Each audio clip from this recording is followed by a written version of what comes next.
IVF के अंदर इस्तेमाल होने वाली जो मेडिसिन्स होती हैं रिकम्बिनेंट एफएसएच और एलएच, वो आपके एएमएच को डाउन क्यों नहीं करती? एक बहुत इम्पॉर्टेंट क्वेश्चन था जो रेज किया गया और एक्सपर्ट ओपिनियंस इस पे शेयर किए गए। रिकम्बिनेंट एफएसएच बेसिकली वही हार्मोन है जो कि हमारी बॉडी में रिलीज होता है और ये फॉलिकल को मैच्योर करता है। नाम से जाहिर है फॉलिकल स्टिमुलेटिंग हार्मोन। ये सिर्फ फॉलिकल को स्टिमुलेट करता है, जो फॉलिकल्स की रिक्रूशन है या नए फॉलिकल को इंड्यूस नहीं करता।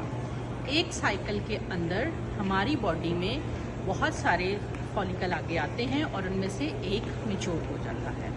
अब ये एफएसएच हार्मोन क्या करता है, हमारी बॉडी में सिर्फ एक फॉलिकल जितना एफएसएच रिलीज होता है। आईवीएफ में हम क्या करते हैं, बाहर से रिकम्बिनेंट एफएसएच की तादाद बढ़ा देते हैं। बॉडी ने जितने एंट्रल फॉलिकल उस साइकिल के अंदर रिक्रूट किए होते हैं उनको ये